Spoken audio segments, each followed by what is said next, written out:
അധ്യായം 19. കൊൽക്കത്തയിലായിരുന്ന ഗുരുദേവൻ ശ്രീരാമപുരത്ത് പ്രത്യക്ഷപ്പെടുന്നു. നിരീശ്വരവാദത്തിൻ്റെ ദുശങ്കകൾ എന്നെ പലപ്പോഴും ആക്രമിക്കുന്നു. എന്നാലും ശക്തമായി പീഡിപ്പിക്കുന്ന ഒരു അഭ്യൂഹം പലപ്പോഴും എന്നെ വിടാതെ പിന്തുടരുന്നു. ആത്മാവിൻ്റെ ഇനിയും പ്രയോജനപ്പെടുത്തിയിട്ടില്ലാത്ത സാധ്യതകളുണ്ടാവില്ലേ? അവയെ ആരാഞ്ഞിറങ്ങുന്നതിൽ പരാജയപ്പെട്ടാൽ മനുഷ്യൻ അവൻ്റെ യഥാർത്ഥ ഭാഗധേയം കളഞ്ഞു കുളിക്കുകയാവില്ലേ? എൻ്റെ ഗുരുദേവനെ സന്ദർശിക്കാൻ ഞാൻ അവനെ ക്ഷണിച്ചപ്പോൾ പന്ഥിയിലെ എൻ്റെ സഹവാസിയായ ദിജൻ ബാബു പറഞ്ഞ വാക്കുകളാണിവ. ശ്രീ യുക്തേശ്വരൻ നിനക്ക് ക്രിയായോഗ ദീക്ഷ തരും. ഞാൻ മറുപടി പറഞ്ഞു. അത് ദൈവികമായ ഒരു ആന്തരിക സുനിശ്ചിതത്വം കൊണ്ട് ദ്വൈതഭാവ പ്രക്ഷുബ്ധതകളെ ശാന്തമാക്കുന്നു. അന്ന് വൈകുന്നേരം ദിജൻ എന്നോടൊപ്പം ആശ്രമത്തിൽ വന്നു. താമസിയാതെ ഒരു സ്ഥിരം സന്ദർശകനായി തീരത്തക്കവണ്ണമുള്ള ആത്മശാന്തി ഗുരുദേവൻ്റെ സാന്നിധ്യത്തിൽ എൻ്റെ സ്നേഹിതന് ലഭിച്ചു.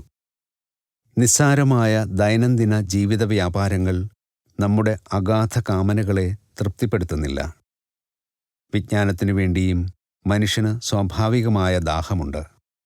ശ്രീ യുക്തേശ്വരൻ്റെ വാക്കുകൾ ക്ഷണികമായ ഒരു ജന്മത്തിലെ ആഴം കുറഞ്ഞ അഹംബോധത്തിനേക്കാൾ യഥാർത്ഥമായ ആത്മാവിനെ തൻ്റെ ഉള്ളിൽ കണ്ടെത്താൻ ശ്രമിക്കുന്നതിന് ദിജന് പ്രചോദനമായി. ദിജനും ഞാനും ശ്രീരാമപുരം കോളേജിൽ AB-ക്ക് പഠിക്കുകയായിരുന്നതുകൊണ്ട് ക്ലാസ് കഴിഞ്ഞാലുടൻ ആശ്രമത്തിലേക്ക് ഒന്നിച്ചു നടക്കുക പതിവായി. 2-ാം നിലയിലെ ബാൽക്കണിയിൽ നിന്ന് ഒരു മന്ദസ്മേരവുമായി ഞങ്ങളെ സ്വാഗതം ചെയ്യുന്ന ശ്രീ യുക്തേശ്വരനെയായിരിക്കും ഞങ്ങൾ മിക്കവാറും കാണുക. ഒരു സായാഹ്നത്തിൽ കനായ് എന്ന ചെറുപ്പക്കാരനായ അന്തേവാസി നിരാശപ്പെടുത്തുന്ന ഒരു വാർത്തയുമായി ദിജനെയും എന്നെയും വാതിൽക്കൽ നേരിട്ടു. ഗുരുദേവൻ ഇവിടെയില്ല. അടിയന്തരമായി ലഭിച്ച ഒരു കുറിപ്പിൻ പ്രകാരം അദ്ദേഹം കൊൽക്കത്തയ്ക്ക് പോയിരിക്കുകയാണ്. അടുത്ത ദിവസം ഗുരുദേവൻ്റെ ഒരു പോസ്റ്റ് കാർഡ് എനിക്ക് കിട്ടി. ഞാൻ ബുധനാഴ്ച രാവിലെ കൊൽക്കത്ത വിടും. അദ്ദേഹം എഴുതിയിരുന്നു. നീയും ദിജനും രാവിലെ 9-ന്റെ വണ്ടി കാത്ത് ശ്രീരാമപുരം സ്റ്റേഷനിൽ നിൽക്കുക. ബുധനാഴ്ച രാവിലെ 8:30 മണിയോടടുത്ത് ശ്രീ യുക്തേശ്വരനിൽ നിന്ന് മനഃപ്രേഷിതമായ ഒരു സന്ദേശം എൻ്റെ മനസ്സിൽ തെളിഞ്ഞു വന്നുകൊണ്ടേയിരുന്നു. എനിക്ക് താമസം നേരിട്ടിരിക്കുന്നു. 9-ന്റെ വണ്ടി കാത്തു നിൽക്കേണ്ട. വസ്ത്രങ്ങൾ മാറി പുറപ്പെടാൻ തയ്യാറായി നിന്നിരുന്ന ദിജനെ അപ്പോൾ കിട്ടിയ നിർദ്ദേശങ്ങൾ ഞാൻ അറിയിച്ചു. നീയും നിന്റെ ഭൂതോദയവും. എൻ്റെ സുഹൃത്തിൻ്റെ സ്വരത്തിന് പരിഹാസരസത്തിൻ്റെ മൂർച്ചയുണ്ടായിരുന്നു. ഗുരുദേവൻ എഴുതിയ വാക്കുകളെ വിശ്വസിക്കുന്നതാണ് എനിക്കിഷ്ടം. ആകട്ടെ എന്ന അർത്ഥത്തിൽ ഞാൻ തോളുകൾ ഇറുക്കി. ശാന്തമായും നിസ്സന്ദേഹവുമായ ഉറപ്പോടെ ഞാൻ അവിടെയിരുന്നു. ദേഷ്യത്തിൽ പിറുപിറുത്തുകൊണ്ട് ദിജൻ കതക് പിന്നിൽ വലിച്ചടച്ച് വെളിയിൽ പോയി. മുറി ഏറെക്കുറെ ഇരുളടഞ്ഞതായിരുന്നതിനാൽ തെരുവിന് അഭിമുഖമായ ഒരു ജനാലയുടെ അടുത്തേക്ക് ഞാൻ നീങ്ങി. അല്പമാത്രമായ സൂര്യപ്രകാശം പെട്ടെന്ന് അതിദീപ്തമായി തീർന്നു. ഇരുമ്പഴിയിട്ട ജനാല അതിൽ അപ്പാടെ മറഞ്ഞുപോയി. കണ്ണഞ്ചിപ്പിക്കുന്ന പ്രകാശത്തിൻ്റെ പശ്ചാത്തലത്തിൽ ശ്രീ യുക്തേശ്വരൻ്റെ സുവ്യക്തമായി ആവിർഭവിച്ച രൂപം പ്രത്യക്ഷമായി. ഞെട്ടലിൻ്റെ വക്കുവരെ എത്തിയ ഞാൻ കസേരയിൽ നിന്ന് എഴുന്നേറ്റ് അദ്ദേഹത്തിൻ്റെ മുമ്പിൽ കുമ്പിട്ടു. എൻ്റെ പതിവുള്ള ആദരസൂചകമായ അഭിവാദനത്തോടെ ഞാൻ അദ്ദേഹത്തിൻ്റെ പാദരക്ഷകളിൽ തൊട്ടു. കാവി നിറമുള്ള കട്ടിത്തുണിയിലുണ്ടാക്കി ചരടിട്ടു കെട്ടിയ അവ എനിക്ക് പരിചിതമായിരുന്നു. അദ്ദേഹത്തിൻ്റെ കാഷായ വസ്ത്രം എൻ്റെ മേൽ ഉരുമ്മി. വസ്ത്രങ്ങളുടെ ഇഴയെടുപ്പം മാത്രമല്ല, പാദരക്ഷകളുടെ പരുക്കൻ പുറവും അതിനുള്ളിലെ വിരലുകളുടെ മർദ്ദം പോലും എനിക്ക് വ്യക്തമായി അനുഭവപ്പെട്ടു. വിസ്മയം കൊണ്ട് വാക്കുകൾ നഷ്ടപ്പെട്ട ഞാൻ അദ്ദേഹത്തെ ചോദ്യരൂപേണ നോക്കിക്കൊണ്ടു നിന്നു. എൻ്റെ മനഃപ്രേഷിത സന്ദേശം നിനക്ക് ലഭിച്ചതിൽ ഞാൻ സന്തുഷ്ടനാണ്. ഗുരുദേവൻ്റെ ശബ്ദം ശാന്തവും തികച്ചും സാധാരണവുമായിരുന്നു. കൊൽക്കത്തയിലെ ജോലി ഞാൻ ഇപ്പോൾ തീർത്തു കഴിഞ്ഞു. 10 മണിയുടെ തീവണ്ടിയിൽ ഞാൻ ശ്രീരാമപുരത്തെത്തും. ഞാൻ അപ്പോഴും മിഴിച്ചു നോക്കിക്കൊണ്ട് നിന്നതിനാൽ ശ്രീ യുക്തേശ്വരൻ തുടർന്നു പറഞ്ഞു. ഇത് ഒരു മായിക ദൃശ്യമൊന്നുമല്ല. എൻ്റെ മാംസവും രക്തവും തന്നെയാണ്.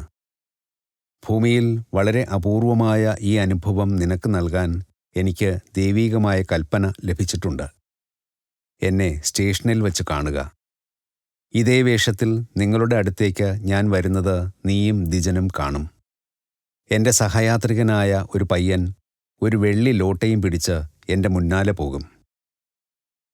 എൻ്റെ ഗുരുദേവൻ അനുഗ്രഹാശിസുകൾ മന്ത്രിച്ചുകൊണ്ട് 2 കൈകളും എൻ്റെ തലയിൽ വെച്ചു. തബേ ആസി എന്ന വാക്കുകൾ പറഞ്ഞു നിർത്തിയപ്പോൾ ഒരു പ്രത്യേകതരം മുഴക്കം ഞാൻ കേട്ടു. അദ്ദേഹത്തിൻ്റെ ശരീരം ആ പ്രഭാവലയത്തിനുള്ളിൽ ക്രമേണ അലിയാൻ തുടങ്ങി. ആദ്യം അദ്ദേഹത്തിൻ്റെ പാദങ്ങൾ മറഞ്ഞു, അതിനുശേഷം ഉടൽ, പിന്നീട് ശിരസ്, ഒരു കടലാസ് ചുരുട്ടിയെടുക്കുന്നത് പോലെ. ആ അവസാന നിമിഷം വരെ അദ്ദേഹത്തിൻ്റെ വിരലുകൾ എൻ്റെ മുടിയിൽ ലഘുവായി അമർന്നിരിക്കുന്നത് എനിക്കറിയാമായിരുന്നു. ആ പ്രഭാവലയം കെട്ടടങ്ങി. കമ്പി ജനാലയും മങ്ങിയ സൂര്യപ്രകാശവുമല്ലാതെ മറ്റൊന്നും എൻ്റെ മുന്നിൽ ബാക്കിയുണ്ടായിരുന്നില്ല. ഞാൻ മതിഭ്രമത്തിൻ്റെ ഒരു ഇരയായതാണോ എന്ന് സംശയിച്ചുകൊണ്ട് പാതിമയക്കത്തിൽ ഞാനിരുന്നു. നിരാശനായ ദിജൻ ഉടനെ മുറിയിലെത്തി. ഗുരുദേവൻ 9-ൻ്റെയോ 9:30-യുടെയോ വണ്ടിയിലില്ലായിരുന്നു. ഒരൽപ്പം ക്ഷമാപണത്തിൻ്റെ സ്വരത്തിൽ എൻ്റെ സ്നേഹിതൻ തൻ്റെ പ്രഖ്യാപനം നടത്തി. വരൂ, അദ്ദേഹം 10-ന് വരുമെന്ന് എനിക്കറിയാം. ഞാൻ ദിജൻ്റെ കൈപിടിച്ച് അവൻ്റെ പ്രതിഷേധം വകവയ്ക്കാതെ ബലമായി എൻ്റെ കൂടെ കൊണ്ടുപോയി. ഏതാണ്ട് 10 മിനിറ്റിനുള്ളിൽ ഞങ്ങൾ സ്റ്റേഷനിൽ എത്തിയപ്പോൾ വണ്ടി വന്നു നിൽക്കാൻ തുടങ്ങുകയായിരുന്നു. തീവണ്ടി മുഴുവനും ഗുരുദേവൻ്റെ പരിവേഷം നിറഞ്ഞിരിക്കുന്നു, അദ്ദേഹം അതിലുണ്ട്. ഞാൻ സന്തോഷത്തോടെ വിളിച്ചു പറഞ്ഞു. നീ അങ്ങനെ സ്വപ്നം കാണുന്നു? ദിജൻ കളിയാക്കി ചിരിച്ചു. നമുക്ക് ഇവിടെ കാത്തു നിൽക്കാം. ഞങ്ങളുടെ ഗുരുദേവൻ എങ്ങനെയാണ് വരുന്നത് എന്നതിൻ്റെ വിശദാംശങ്ങൾ ഞാൻ വിവരിച്ചു. എൻ്റെ വിവരണം അവസാനിച്ചപ്പോൾ അല്പം മുമ്പ് ഞാൻ കണ്ട അതേ വേഷത്തിൽ ശ്രീ യുക്തേശ്വരൻ ഞങ്ങളുടെ കാഴ്ചയിൽപ്പെട്ടു. വെള്ളി ലോട്ട പിടിച്ചിരുന്ന ഒരു പയ്യൻ്റെ പിന്നിലായി അദ്ദേഹം സാവധാനം നടന്നു വരികയായിരുന്നു. എൻ്റെ അനുഭവത്തിൻ്റെ അസാധാരണതയിൽ ഒരു നിമിഷത്തേക്ക് മരവിപ്പിക്കുന്ന ഭയത്തിൻ്റെ ഒരു അല എന്നിലൂടെ കടന്നുപോയി. 20-ാം നൂറ്റാണ്ടിൻ്റെ ഭൗതികതയുടെ ലോകം എന്നിൽ നിന്നും തെന്നിമാറുന്നതായി എനിക്ക് തോന്നി. യേശുദേവൻ പത്രോസിനു മുമ്പിൽ സമുദ്രത്തിനു മീതെ പ്രത്യക്ഷപ്പെട്ട പ്രാചീന കാലത്തേക്ക് ഞാൻ തിരിച്ചെത്തിയോ? ദിജനും ഞാനും ഒന്നും മിണ്ടാനാകാതെ നിന്നിരുന്ന സ്ഥലത്തിനടുത്തെത്തിയപ്പോൾ ആധുനിക യോഗ്യവര്യനായ ഗുരുദേവൻ എൻ്റെ സ്നേഹിതനോട് പുഞ്ചിരിയോട് പറഞ്ഞു, നിനക്കും ഞാൻ ഒരു സന്ദേശം അയച്ചു, പക്ഷേ നിനക്ക് അത് പിടിച്ചെടുക്കാനായില്ല. ദിജൻ ഒന്നും പറഞ്ഞില്ല, പക്ഷേ എന്നെ സംശയത്തോടെ ക്രുദ്ധനായി നോക്കി. ഗുരുദേവനെ ആശ്രമം വരെ അനുഗമിച്ചിട്ട് ഞങ്ങൾ ശ്രീരാമപുരം കോളേജിലേക്ക് തിരിച്ചു. ഓരോ രോമകൂപത്തിൽ നിന്നും ധർമ്മരോഷം വഴിഞ്ഞൊഴുകിയ ദിജൻ വഴിയിൽ നിന്നു. കൊള്ളാം, ഗുരുദേവൻ എനിക്കും ഒരു സന്ദേശം അയച്ചു, എന്നിട്ട് നീ അത് മറച്ചുവെച്ചു. ഒരു വിശദീകരണം ഞാൻ ആവശ്യപ്പെടുന്നു. നിന്റെ മനസ്സാകുന്ന കണ്ണാടി അത്രമാത്രം അസ്വസ്ഥത കൊണ്ട് ആടി ഉലഞ്ഞിരുന്നതിനാൽ നമ്മുടെ ഗുരുവിൻ്റെ നിർദ്ദേശങ്ങൾ അതിൽ പതിയാതെ പോയതിന് ഞാനെന്ത് വേണം? ഞാൻ തിരിച്ചടിച്ചു. ദിജൻ്റെ മുഖത്തുനിന്ന് ദേഷ്യം മാഞ്ഞു. നീ പറഞ്ഞത് എനിക്ക് മനസ്സിലായി, അവൻ പശ്ചാത്താപത്തോടെ പറഞ്ഞു. പക്ഷേ പാത്രവുമായി വന്ന കുട്ടിയുടെ കാര്യം നിനക്ക് എങ്ങനെയാണ് മനസ്സിലായതെന്ന് ഒന്ന് വിശദീകരിക്കൂ. അന്ന് രാവിലെ പന്തിയിൽ വച്ച് ലഭിച്ച ഗുരുദേവൻ്റെ പ്രാതിഭാസികമായ ദർശനത്തെപ്പറ്റിയുള്ള കഥ ഞാൻ പറഞ്ഞു തീർന്നപ്പോൾ ഞങ്ങൾ ശ്രീരാമപുരം കോളേജിൽ എത്തിയിരുന്നു. നമ്മുടെ ഗുരുവിൻ്റെ ശക്തിവിശേഷങ്ങളെക്കുറിച്ച് ഇപ്പോൾ ഞാൻ കേട്ട വിവരണം ലോകത്തിലെ ഏത് സർവകലാശാലയും വെറും ബാലവാടിയാണെന്ന തോന്നൽ എന്നിലുണ്ടാക്കുന്നു, ദിജൻ പറഞ്ഞു.